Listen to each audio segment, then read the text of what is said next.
ముందుగా వస్తున్నారు చంద్రబాబు నాయుడు గారు ఏమవుతారో చూద్దాం.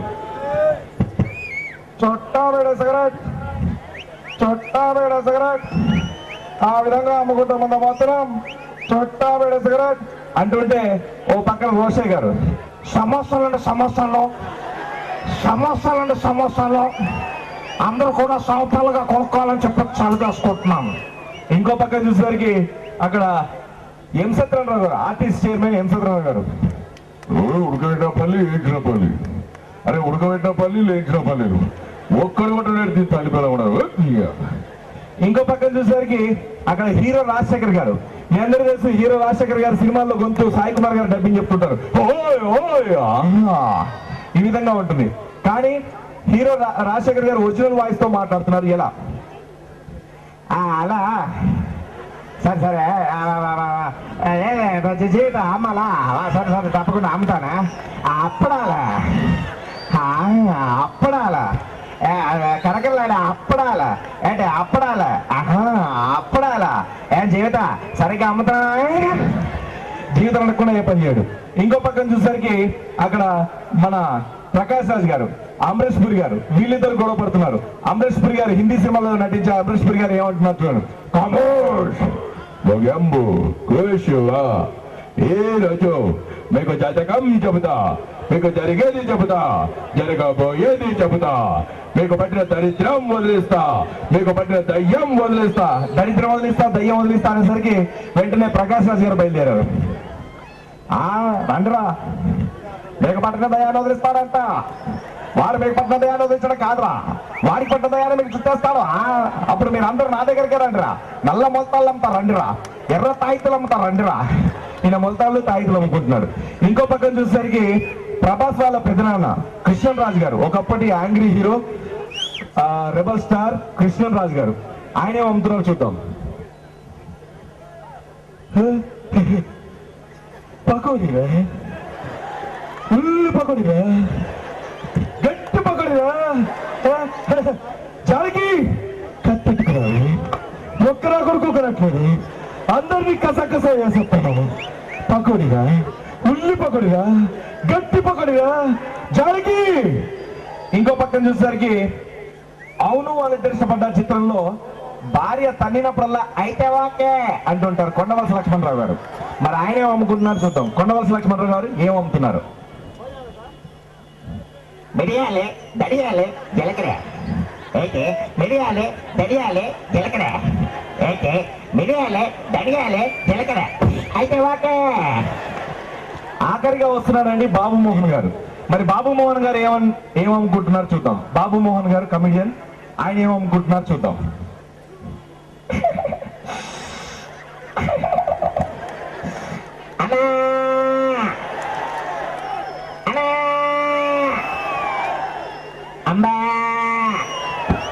మర్రద్దే ఎమ్మటే ఎందుకు నడగకూడదు. బతికి బతికి బతికి బతికి అన్న బతికి, అమ్మ బతికి, అక్క బతికి, బతికి బతికి బతికి బతికి బతికి అమ్మా. పంది పిల్లలన్నా పంది పిల్లలు, పంది పిల్లలన్నా పంది పిల్లలు. అమ్మాయి 2 పంది పిల్లలు కొంటే ఒక 2 సో ఫ్రీ అన్నా. ఈ విధంగా మరి కొంతమంది సినిమా యాక్టర్లు, కామెడియన్స్ కూడా మాట్లాడే విధానం తీసుకొని సరదాగా చెప్పుకోవచ్చు. సో ఇద్దరు వ్యక్తుల మధ్య జరిగినటువంటి వచ్చిన ఇన్సిడెంట్ తీసుకొని సరదాగా చెప్తానండి. అదేంటంటే ఒక అతను ప్రోగ్రామ్ చేద్దామని అమెరికాకు పోతుంటే ఆయన నేను కలిసి బయలుదేరాం. ఎయిర్పోర్ట్ లో ఫ్లైట్ లో కూర్చున్నాడు, ఏరోప్లేన్ లో కూర్చున్న తర్వాత వాడికి బాత్రూమ్ వస్తుందని చెప్పేసి నన్ను అడిగాడు ఎలా వెళ్ళాలి. ముందు 2 బాత్రూమ్ ఉన్నాయి చిన్నవి, వెనకాల 2 బాత్రూమ్ ఉన్నాయి ప్లేన్ లో వెళ్ళు అన్నాడు. లేదు నాకు అది ఇరుగ్గా ఉంటుంది, నేను పోలేను, నాకు భయం అన్నాడు. సరే ఓ పని చేయి, మధ్యలో ఫ్లైట్ ఆపుతారు అప్పుడు దిగి వెళ్ళు కానీ బాత్రూమ్ లోకి అన్నాడు. సరే అన్నాడు, తల ఊపాడు, ఓపిక పట్టుకుని కూర్చున్నాడు. పాపం అతి కష్టం మీద ఓపిక పట్టుకుని కూర్చున్నాడు. రానే వచ్చింది, ఫ్లైట్ ఆగనే ఆగింది. ఆయన బ్యాగ్ నా చేతిలో పెట్టి ఆయన పరిగెత్తుకుంటూ బాత్రూమ్ దగ్గరికి పోయినాడు. బాత్రూమ్ దగ్గరికి పోయిన తర్వాత అక్కడ చూస్తే పెద్ద లైన్ ఉంది. ఏంటా లైన్ అంటే ఆ బాత్రూమ్ ఎవరైనా ఒక్కరే వెళ్ళేటట్టుగా ఉందంట. ఆ వెళ్ళిన ఒక్కడు బయటకు వస్తే కానీ ఇంకోటి పోలేని పరిస్థితి. అలాంటి సిచ్యువేషన్ లో, అలాంటి పరిస్థితుల్లో ఇరుక్కున్నాడమ్మా. ఆడి పరిస్థితి చూడండి ఎలా ఉందో. వాడు ఆపుకుంటున్నాడు, ఎలా ఆపుకుంటున్నాడు చూడండి. వాడికి వచ్చిన రోగం ఉంది. ఏం రోగం అంటే వాడు మాటలు కూడా పాటల రూపంలో వాడుతుంటాడు. ఎందుకంటే పెద్ద సింగర్ అనుకుని ఫీల్ అవుతుంటాడు నాలాగా. సో మాటలు కూడా పాట రూపంలో చెప్తా ఉంటాడు. ఎలా చెప్తా ఉంటాడు చూడండి. సపోజ్ భోజనం చేసావా అని మనం అడిగాం అనుకోండి, అంటాడే తప్ప భోజనం చేశానా మాత్రం చెప్పడు. అలాంటి వ్యక్తి అనమాట. ఇప్పుడు ఈ నొప్పులు ఎలా ఆపుకుంటున్నాడు చూడండి. బాత్రూమ్ దగ్గర నిలబడ్డాడు, ఆపుకుంటున్నాడు.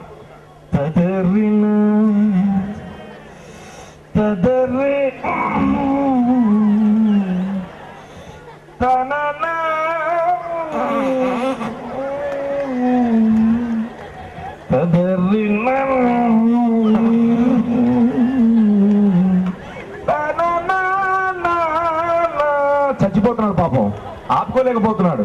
ఇప్పుడు వాడి పరిస్థితి చూడండి. ఆపుకోలేకపోతున్నాడు, లోపడున్నాడేమో బయటికి రావట్లేదు. వాడిని రమ్మని పిలుస్తున్నాడు.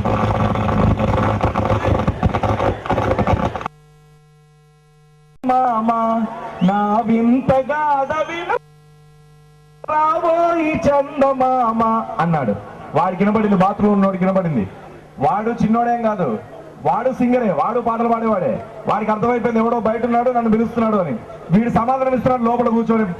బయటోడికి చెప్తున్నాడు, ఆగబోయి భారతీయుడా ఆగి చూడబోయి, ఆగబోయి భారతీయుడా ఆగి చూడబోయి, ఆగి చూడ. ఏం చూసేది?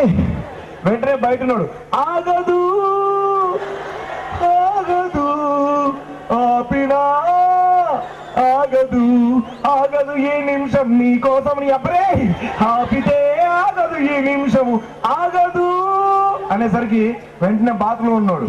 కృషి ఉంటే మనుషులు ఋషులవుతారోయ్, కృషి ఉంటే మనుషులు ఋషులవుతారోయ్, మహాపురుషులవుతారోయ్ అనేసరికి వెంటనే బయట నోడు మండిపోయింది. రగులుతుంది మొగిలిపగా, మారి కన్నీరా, బుస్సు బుస్సు అనేసరికి పాము వచ్చిందనుకోండి, తేలు వచ్చిందనుకున్నాడు. వాడు బాత్రూమ్ నుంచి అట్లకి బయటకు పోయి